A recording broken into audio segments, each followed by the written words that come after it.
காப்பரிசி. So இந்த காப்பரிசிக்கு முதல்ல என்னென்ன தேவைன்னு பார்க்கலாம். அதுக்கப்புறம் அதை எப்படி பண்ணுறதுன்னு பார்க்கலாம். காப்பரிசி செய்ய தேவையான பொருட்கள்: சிகப்பரிசி 1/2 கப், வெல்லம் 1/2 கப், தேங்காய் துண்டுகள் 1 டேபிள் ஸ்பூன், பொட்டுக்கடலை 1 டேபிள் ஸ்பூன், எள்ளு 1 டேபிள் ஸ்பூன், ஏலக்காய் தூள் 1/4 டீஸ்பூன், நெய் 1 டீஸ்பூன். ஸோ இந்த காப்பரிசிக்காக நான் ஒரு பேன் போட்டிருக்கேன் வறுக்கணும்னு. பொதுவாக நிறைய பேர் வந்து அதை முழு அரிசியாக பண்ணுவாங்க. ஆனால் அதை உடச்சி பண்ணும்போது அது சாப்பிட்றதும் ஈஸியாக இருக்கும், அதே சமயம் நல்லா டேஸ்டியாகவும் இருக்குது. மெல்றது ரொம்ப ஈஸியாக இருக்குது, நல்லா ஜூஸியாக டேஸ்டியாக இருக்கும். ஸோ நான் வறுத்து உடச்சி தான் பண்ண போகிறேன். இதுக்கு வந்து இந்த அரிசியை முந்திலாம் வந்து அரிசி கிடைக்கும்போது இந்த சிகப்பரிசியெல்லாம் கொஞ்சம் மண், கல், தூசி இப்படிலாம் இருக்கும். அது அந்த உமியெல்லாம் இருக்கும். அதெல்லாம் நல்லா ஃபுல்லாக க்ளீன் பண்ணி தான் பண்ணணும். அது கொஞ்சம் க்ளீன் பண்ணி வெயிலில் நல்லா காய வச்சு அதுக்கப்புறம் தான் எடுத்து பண்ணணும். பட் இப்போ அப்படிலாம் கிடையாது. ஓரளவுக்கு நல்லா சுத்தமான இந்த சிகப்பரிசி தான் கிடைக்கிது. இது வாங்கிட்டு வந்து கொஞ்சம் நல்ல பிராண்டாக வாங்கினீங்கன்னா நீங்கள் அப்படியே யூஸ் பண்ணிக்கலாம், அல்லது ஒரு துணியை வச்சு தொடச்சிருவேன் நான்லாம். அந்த மாதிரி துணியை வச்சு தொடச்சிட்டு நீங்கள் பண்ணிக்கலாம். இப்போ ஒரு பேன் போட்டிருக்கோம் அடுப்பில். அதில் இந்த அரிசியை வறுத்துடணும். வாசனை வரணும் லேசாக. அதாவது நல்ல ஒரு வறுக்கும்போது லேசாக வறுத்துட்டு கம்மன்னு வாசனை வர மாதிரி வறுத்து எடுத்துடணும். ஓரளவுக்கு நேரம் மாறாமல் பார்த்துக்கோங்க போதும். இதில் பி காம்ப்ளெக்ஸ் நிறைய இருக்குங்கிறாங்க.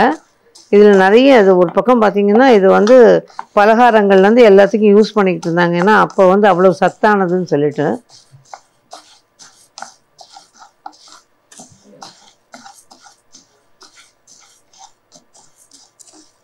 கொஞ்சம் கைவிடாமல் கிளறுங்க. பொரிய ஆரம்பிக்குது பாருங்கள், அந்த மாதிரி பொரியணும், அரிசி பொரியணும். இப்போ லேசாக விட்டேன்னா உங்களுக்கு தெரியும் பார்த்தீங்கன்னா. இப்போ பாருங்கள் பொரியுது பாருங்கள். நிதானமான தீயை வச்சு நல்லா அது வறுக்கும்போது அது கம்மன்னு ஒரு வாசனையை கிளப்போம்.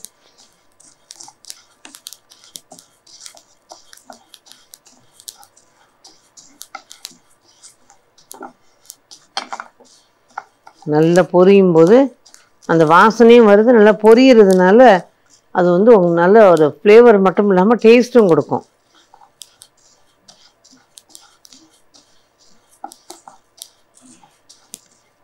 அது பாருங்கள் நல்லா வறுபட்டு அந்த பொரியிற சத்தம் அடங்கியிருக்கு அப்படின்னா வறுபட்டுருச்சுன்னு அர்த்தம்.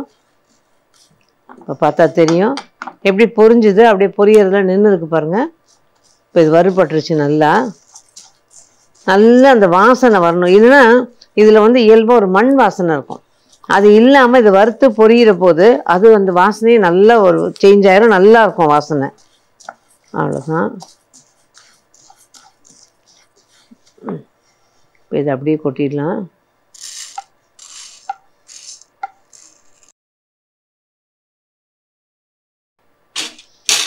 இப்போ இது ஆறட்டும். ஆடி வெள்ளிக்கிழமையில் இதை பண்ணுறவங்க உண்டு சாமிக்கு வைக்கிறதுக்கு. ஸோ அந்த மாதிரி பண்ணுறதும் நல்லாயிருக்கும். இதுக்கு லேசாக பொட்டுக்கடலை வந்து இப்போ பேக்கெட்டில் பேக் பண்ணி வருது. அந்த பொட்டுக்கடலையாக இருந்தால் நீங்கள் வறுக்க வேண்டியது கிடையாது. இது சாதாரணமாக நம்ம லூஸில் வாங்குகிறோம் அப்படின்னா அது லேசாக ஒரு வறுத்திங்கன்னா தான் நல்லாயிருக்கும். ஏன்னா கிறிஸ்பாக இருக்கணும் இல்லையா அது. அவ்வளோதான். இதுவும் லேசாக வறுத்தா போதும்.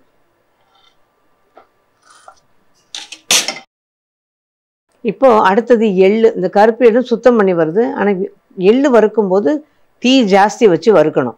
அப்போ தான் உங்களுக்கு நல்லா காஞ்சிடணும் கடாய். அப்புறம் தீயை குறைச்சிட்டாலும் பரவாயில்ல. அதனால் எள்ளு வறுபடும் போது மட்டும் நல்லா தீயை தூண்டி வச்சு வறுத்துட்டு தீயை கொஞ்சம் குறைச்சிக்கோங்க. அப்புறமா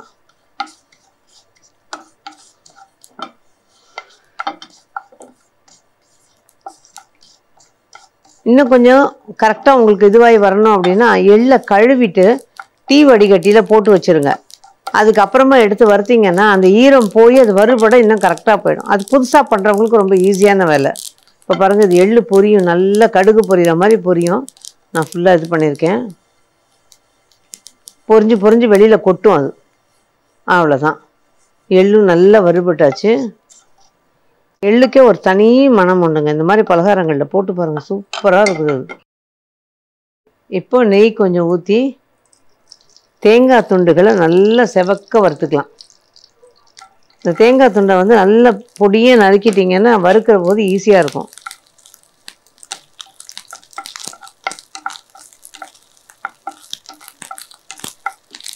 இந்த சூட்டுக்கு எப்படி பொரியுது பாருங்கள்.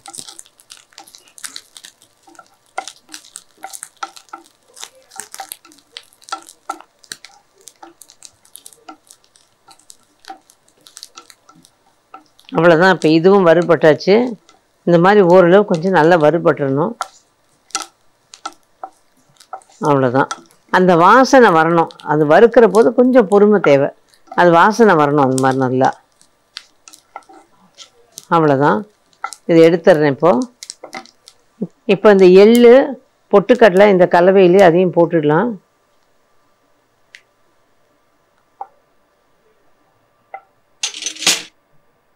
அவ்வளோதான். இப்போ இதை அடுப்பு ஆஃப் பண்ணிடுறேன். இந்த அரிசியை குருணை மாதிரி உடச்சிட்டு வந்துடுவோம். அதுக்கப்புறம் என்ன பண்ணுறதுன்னு பார்க்கலாம். இப்போ இதை வறுத்து வச்சுட்டு பாருங்க.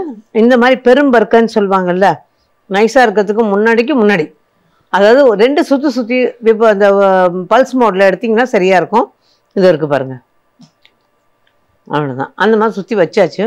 இப்போ வெல்லம் ஒரு பாத்திரத்தில் வெல்லத்தை போட்டுட்டு, வெல்லம் வந்து நான் அந்த அளவு சொல்கிறேன் இப்போ பண்ணிவிட்டு. இதில் கொஞ்சமாக தண்ணி, ஒரு 1/4 கப்பு தண்ணி ஊற்றினா போதும். அடுப்பு ஆன் பண்ணிடலாம். இது வெல்லம் என்னென்னா 1/2 கப்பு அளவுக்கு அரிசிக்கு 1/2 கப் வெல்லம் நம்ம சொன்னோம். ஆனால் 1/2 கப்புங்கிறது அந்த வெல்லம் வந்து அது நல்லா குறைச்சி ஒரு 3/4 கப்பு அந்த மாதிரி அளந்துக்கிட்டிங்கன்னா தாராளம் போதும். 1 கப் அரிசி போட்டிங்கன்னா 3/4 கப் வெல்லம் போட்டிங்கன்னா போதும். இதுக்கு வெல்லம் ரொம்ப இழுக்காது. வெல்லம் ரொம்ப வேண்டாம்.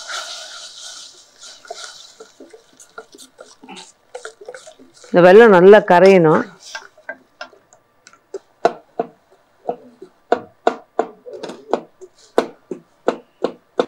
இப்போ இந்த வெல்லம் நல்லா கரைஞ்சிருச்சு பாருங்கள். நம்ம ஏற்கனவே வறுக்கிறதுக்கு எடுத்தோம் இல்லையா, அந்த பேன்லேயே கொஞ்சம் அகலமாக பேனே வச்சுக்கோங்க. அந்த பேனில் நம்ம வந்து இந்த வெல்லத்தை வடிகட்டிடணும். ஒரு 10 செகண்ட் விட்டுட்டு வடிகட்டினீங்கன்னா சரியாக இருக்கும்.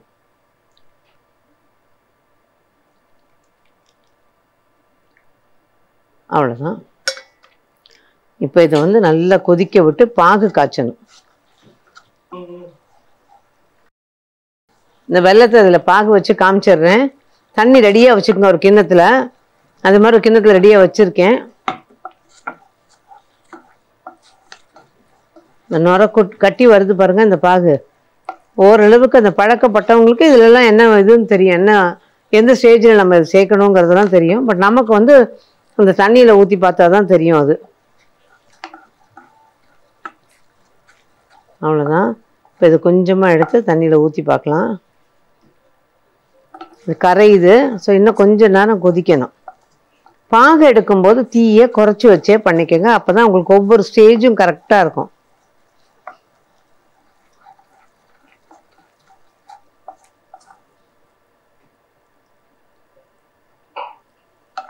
அவ்வளோதான்.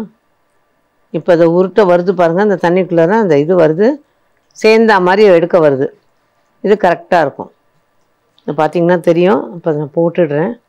ஸோ இதில் வந்து டக்குன்னு நான் நல்லா தீயை குறைச்சிட்டேன். நம்ம வறுத்து வச்சுருக்க எள்ளு, பொட்டுக்கடலை, தேங்காய்,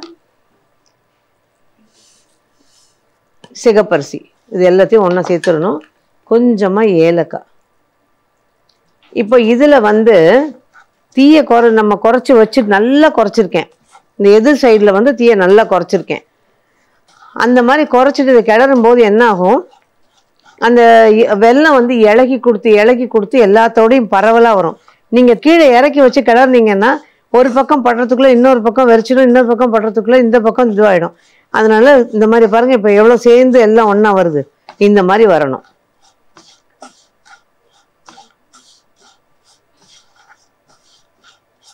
இதுக்கு வந்து நம்ம மேலே வச்சு தான் கிளறணும். இது பொரி உருண்டை, வேர்க்கடலை உருண்டை, இந்த மாதிரி காப்பரிசி எதுவாக இருந்தாலும் இதுதான் அதுக்கு வழிமுறை. அப்படி செஞ்சால் கரெக்டாக இருக்கும். அவ்வளோதான். இப்போ அடுப்பை ஆஃப் பண்ணிடலாம் டக்குன்னு. இப்போ இது ரெடி ஆகிடுச்சு. நம்ம அடுப்பை ஆஃப் பண்ணிட்டோம். இப்போ தூக்கி வச்சுட்டு ஒரு பிளேட்டில் கொட்டிடலாம். சில நேரங்களில் பாகு முத்தும் போது என்ன ஆகும், நீங்கள் இந்த மாதிரி கிளறினோடனே இறக்கி வச்சா கல் மாதிரி ஆகிடும். கவலையே பட வேண்டாம். எப்படி தானே உடைக்கிறதுக்கு ஏதாவது ஒன்று வச்சு தான் உடைக்கணும். அது லேசாக உடச்சி உதுத்திங்கன்னா உதுந்துடும், சரியாயிடும். அவ்வளோதான். இப்போ இதை வந்து அப்படியே பிளேட்டில் கொட்டிடலாம். நல்லா அந்த பாகு பதம் கரெக்டாக பார்த்தீங்கன்னா தண்ணிக்குள்ளே ஊற்றி ஃபஸ்ட்டு எடுத்த உடனே ஊற்றும் போது கரைஞ்சிது. அதுக்கப்புறம் கொஞ்சம் ஒரு லேயர் ஃபார்ம் ஆச்சு. அடுத்து நம்ம ஊற்றும் போது உள்ளே வந்து அது தண்ணிக்குள்ளார நம்மளால் சுத்த அப்படியே சேர்க்க முடிஞ்சுது. எல்லாம் ஒன்றா சேர்ந்தது பாகு. அதுக்கப்புறம் லேசாக உருட்டி எடுக்க முடிஞ்சுது. அந்த மாதிரி ஒரு ஸ்டேஜ் வரணும். ஸோ அவ்வளோதான். இனி ஆறிடுச்சுன்னா அப்படியே நல்லா பக்காவாக சேர்ந்துடும். சரியாக இருக்கும். அந்த தேங்காய், எள்ளு, பொட்டுக்கடலை இதெல்லாம் சூப்பராக இருக்கும். இந்த மாதிரி பதம் பண்ணும்போது நம்ம 2-3 நாளைக்கு வச்சுருந்து சாப்பிடலாம். நல்லாவே இருக்கும்.